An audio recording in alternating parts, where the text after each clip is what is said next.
बच्चों इस पद को ध्यान से समझना, इसमें आध्यात्मिक बातें बताई हैं। ये हमारा तीसरा पद है।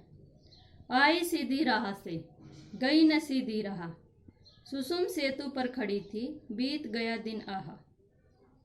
कवियत्री कहती है कि आई सीधी राह से, कि जब मेरा जन्म हुआ उस समय मेरे अंदर काम, क्रोध, लोभ, लालच किसी प्रकार का कोई भाव नहीं था, अर्थात मैं सीधी, सरल और सहज थी। गई न सीधी राह, लेकिन अब जब भगवान से मिलने का या मरने का समय आ गया है, गई न सीधी राह, तो मैंने अपने कर्मों से उस रास्ते को टेढ़ा कर दिया है, अर्थात अब मैं संसार के काम, क्रोध, मद, लोभ, मोह में लिप्त हो गई हूँ।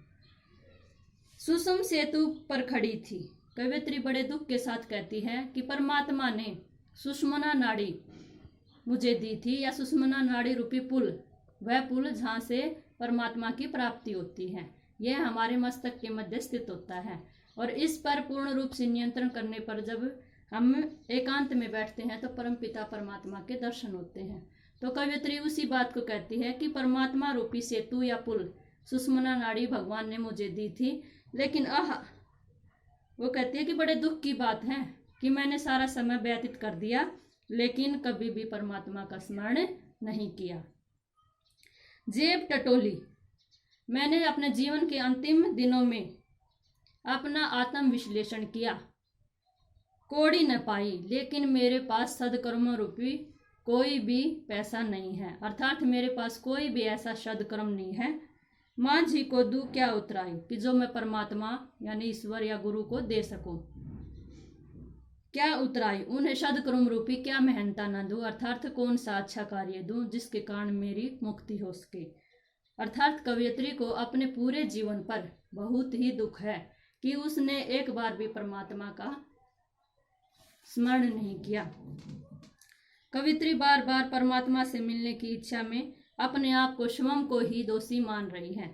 इसलिए वह संसार के लोगों से कहती है कि हमें जीवन रहते हुए परमात्मा का स्मरण करना चाहिए, भजन करना चाहिए, ताकि मरते समय हम शुद्ध कर्म रूपी कोई न कोई कार्य परमात्मा को दे सकें। अब इसकी जो भाषा है वो भी सहज और सरल है। जेब टटोली, कोड़ी न पाई, इन पदों में लाक्षणिकता का प्रयोग किया है। वही गुण, वही प्रसाद गुण है और शांत रस है।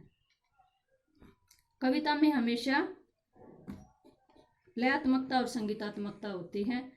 इसमें ये जो आया है सुसुम सेतु और जेब टटोली, इस तरह के जो शब्द हैं ये हठ योग में प्रयोग किए जाते हैं, अर्थात इस पद में हठ योग का भी सहारा लिया गया है कि हठ योगी जबरदस्ती से सुषुम्ना नाड़ी को अपने में नियंत्रण कर लेते हैं और परमात्मा के दर्शन करते हैं। लेकिन यहाँ कवियत्री हठ योग का सहारा न लेकर सहज भाव से परमात्मा की प्राप्ति करना चाहती है। अब हमारा चौथा पद है जिसमें परमात्मा की व्यापकता के बारे में बताया है कि भी परमपिता परमात्मा सर्वव्यापक है, कण कण में व्याप्त है, थल थल में बसता है शिव ही। कवियत्री कहती है कि संसार के कण कण में ईश्वर का निवास है। भेद न कर क्या हिंदू मुसलमान, इसलिए हमें जाति पाति में भेदभाव नहीं करना चाहिए, हिंदू मुसलमान में भेदभाव नहीं करना चाहिए, अमीर गरीब में भेदभाव नहीं करना चाहिए, गोरे काले में भेदभाव नहीं करना चाहिए।